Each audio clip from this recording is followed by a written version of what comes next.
नमस्कार, आप देख रहे हैं खबर सेवन में आपका स्वागत है। हमारे साथ आप देख सकते हैं कि सामाजिक प्रवक्ता शेखर सुमन जी फिर से जुड़ चुके हैं। पिछले बार के वीडियो में हम लोग बात किए थे सिलेंडर को लेकर के और महंगाई को लेकर के। आज इनसे हम बात करने वाले हैं रोज़गार को लेकर के। तो सर, अभी जो रोज़गार को लेकर के जो जितने भी युवा परेशान हैं, उस पर आपका क्या कहना है सर? सबसे पहले तो खबर सेवन के सारे दर्शकों को शुक्रिया करना चाहूँगा जो भी हम देख रहे हैं।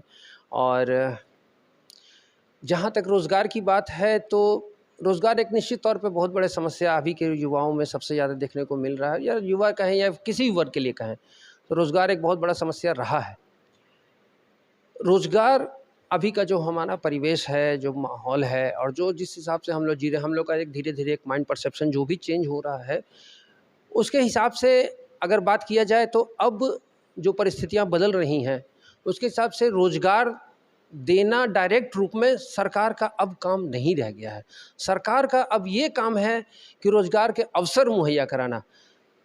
आप ये भी कह सकते हैं कि सरकार रोज़गार क्यों नहीं देगी, इसका हम बाद में नहीं सर, मैं आपकी बात को काट करना चाहूँगा कि आपने कहा सरकार जो है रोज़गार की अवसर प्रदान करेंगे, तो कब? 9 साल हो चुका है केंद्र में, 20 साल हो चुका है राज्य में, कब? ये आपका ये कथन तब है कि जब आप ये कहते हैं कि आपको सरकारी रोज़गार नहीं मिला या सरकारी आपको नौकरी नहीं मिला। मुझे सरकारी नौकरी नहीं चाहिए। तो मुझे सरकारी नौकरी नहीं चाहिए, मुझे प्राइवेट नौकरी ही चाहिए, क्योंकि प्राइवेट में भी तो ऑप्शन हो। देखिए, सबसे बड़ी बात है कि सरकार जो भी अपना काम कर रही है, जो भी इंफ्रास्ट्रक्चर डेवलप कर रही है, उसके जो भी अपने कंपनी को काम देती है तो उसमें कहीं ना कहीं उसमें भी तो एम्प्लॉयमेंट जनरेट होता ही ना। उनको अपने वर्कर्स को ज़रूरत है, एम्प्लॉय का, जो वो कहीं और से तो लाते नहीं है, इसी जगह से लेते हैं। एम्प्लॉय है, जो भी है, सुपरवाइज़र्स हैं, इंजीनियर्स हैं, प्रोजेक्ट इंजीनियर्स हैं, जो भी हैं, मीडिया सेल के प्रभारी जो भी हैं, उसमें जो भी लोग ज़रूरत पड़ते हैं, कंप्यूटर इंजीनियर्स जो ज़रूरत पड़ते हैं, वो सारा तो कहीं ना कहीं एम्प्लॉयमेंट जनरेट तो हो ही रहा है।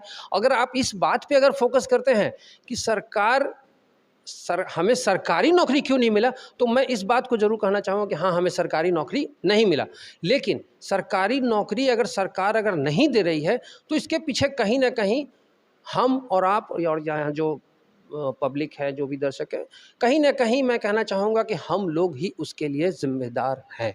कैसे? अब देखिए, सबसे पहले इस बात को समझिए कि किसी भी कोई भी सरकार, और 2014 से हम लोग देख रहे हैं कि सरकार प्राइवेटाइजेशन की तरफ बहुत ज़्यादा बढ़ती जा रही है। ठीक, आप ये सबसे पहले समझिए कि प्राइवेटाइजेशन ज़रूरी है नहीं ज़रूरी है, इस मुद्दे पे मैं नहीं जाऊंगा, लेकिन सबसे पहले जो सरकार को प्राइवेटाइजेशन करना क्यों पड़ा, जी बिल्कुल। सबसे पहले इस बात को समझिए कि हम लोग सबसे पहले अगर सरकारी जॉब में जाते हैं या सरकार एम्प्लॉयमेंट जनरेट करती है, सरकारी जॉब में हम ही और आप लोग जाते हैं, उसमें एम्प्लॉयमेंट जनरेट करती है तो हम ही लोग उसी में बहाल होते हैं, सरकारी जॉब में बहाल होते हैं, जाते हैं। फिर हम ही लोग उसमें काम कराने के लिए भी जाते हैं। ठीक, तो हम ही लोग अक्सर ये कहते हुए नज़र आ जाते हैं कि भाई कैसा सिस्टम है, कैसा भ्रष्टाचार है, कहीं पैसा दिए हुए तो कोई काम होता नहीं है। ये हम लोग आनदीना आप डे टू डे लाइफ में भी अपना देख सकते हैं। ठीक, अब ये एक चीज़ और मैं आपसे कहना चाहूँगा कि आपने हमेशा एक चीज़ देखा होगा कि सरकार का वही जो डिपार्टमेंट है वही घाटा में जाता है, लेकिन उसके अधीनस्थ कर्मचारी लोग करोड़ों में होते हैं। ये आपने बहुत बार ऐसा देखा भी होगा, सुना भी होगा, पेपर में भी देखा होगा कि जहाँ पे ईडी और सीबीआई का रेट पड़ा तो भाई इतना इतना, वही सरकार की कंपनी घाटे में जा रही है, लेकिन उसी के अधीनस्थ काम करने वाले लोग भी करोड़ों में खेलते हैं। ठीक, कहीं ना कहीं ये सिस्टम करप्ट है। सिस्टम करप्ट हमने और आपने सब मिलकर बना दिया। सिस्टम कोई भी खराब नहीं होता है, हमने उस सिस्टम में लूप होल निकाल करके हमने उस सिस्टम को खराब कर दिया। अब सरकार अब क्या हो रही है कि फिर से मैं उसी पॉइंट पे आना चाहूँगा कि सरकार एम्प्लॉयमेंट जनरेट कर दी, आपने काम गया, आपने सरकारी दफ्तर में काम किया, बिना पैसा दिए हुए काम नहीं होता। फिर उसी सरकार को हम लोग ये कहते हुए नजर आते हैं कि कैसा भ्रष्टाचार है, बिना पैसा दिए हुए काम नहीं। तो सरकार सभी कर्मचारियों पे ईडी और सीबीआई का बंधन तो नहीं लगा सकती है, सबके पीछे ईडी और सीबीआई तो नहीं छोड़ सकती है। बिल्कुल। तो अब इस सरकार में उसका काम भी नहीं हो रहा है, भ्रष्टाचार भी बढ़ रहा है, और दूसरी तरफ इतना ज़्यादा बदनामी और बेइज्जती भी हो रही है सरकार के। तो सरकार ने क्या देखा कि भाई सब घाटे में तो जा ही रहा है, ऊपर से पब्लिक को भी परेशानी हो रही है, तो उन्होंने प्राइवेट सेक्टर को ऑफर्ड किया। प्राइवेट सेक्टर से भाई ठीक है, इतना पैसा है, इतना काम है, ये काम करना है, ये ऐसा ऐसा काम होगा, ये सारा चीज़ डिफाइन करके कर दिया, अब तुम लोग कैसे करोगे नहीं करोगे ये तुम्हारा जिम्मा। ठीक, तो इतना वास्ट लेवल पे सब कुछ सारा चीज़ को मैनेज करके और देखना, तहाँ जनता को भी तकलीफ ना हो, शायद मुमकिन नहीं है शायद, और इसी वजह से सरकार को प्राइवेटाइजेशन की तरफ रुख करना पड़ा।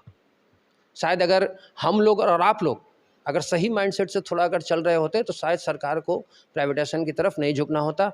और मैं एक चीज़ और भी कहना चाहूँगा अपने दर्शकों के माध्यम से कि पिछले बार जो वीडियो आया था उन्होंने बहुत लोग हमने कमेंट करके हमको बोला था भी था या फ़ोन करके बोला भी था कि भाई आप तो बीजेपी की तरफ बोल रहे हैं।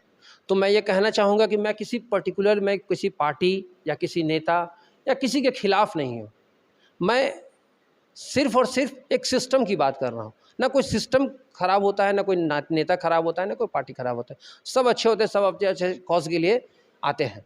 ठीक, लेकिन मैं उस चीज़ का विरोधी हूँ कि जहाँ पे सत्ता के नशे में चूर अंधे घोड़े पे सवार होकर करके कौन कुचले जा रहे हैं, कौन गरीब है, कौन क्या है, किसी से कोई फ़र्क नहीं पड़ता है, कुचले सभी वो लोग जाएंगे जो सत्ता के विरोधी होंगे।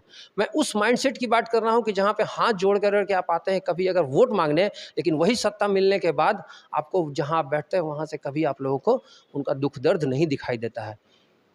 आप नौकरी करने के लिए जाते हैं, उसी भगवान के पास नौकरी मांगने के लिए जाते हैं कि हमको हे भगवान हमको नौकरी मिल जाए, और जब नौकरी मिल जाता है तो कोई फरियादी आता है कि हे भगवान हमको बचा लीजिए, हे प्रभु भगवान के नाते हमको बचा लीजिए, कुछ कर दीजिए नहीं तो हम मर जाएंगे।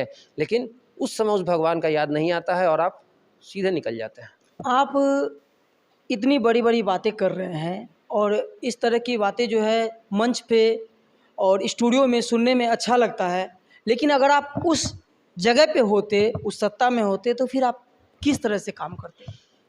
जैसे मैंने पहले भी कहा है कि इस तरीके का माइंडसेट नहीं चलेगा। ठीक, तो जो हमने कह दिया कि इस तरीके का माइंडसेट अगर नहीं चलेगा तो स्वाभाविक है मेरा कार्यशैली भी वही है, जो मैं करना चाहता हूँ उसी चीज़ पे मैंने बोला है कि इस तरीके का माइंडसेट एक टाइम पे आपका ये माइंडसेट और दूसरी टाइम पे मैं सिर्फ उस चीज़ का विरोधी हूँ।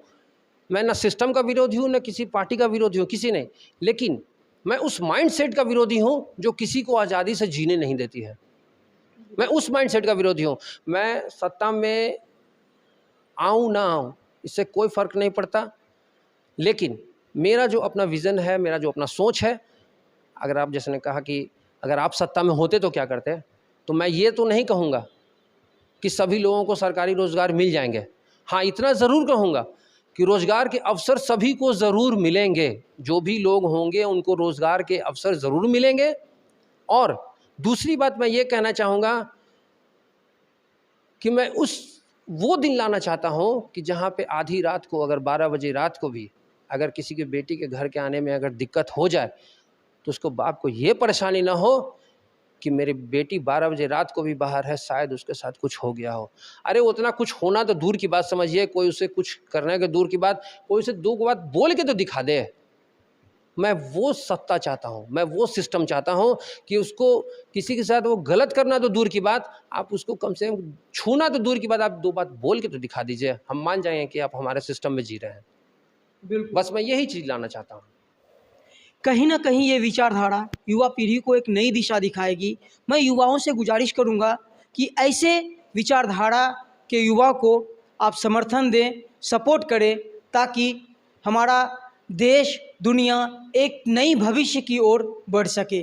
तब तक के लिए धन्यवाद, नमस्कार, फिर मिलेंगे अगले वीडियो में।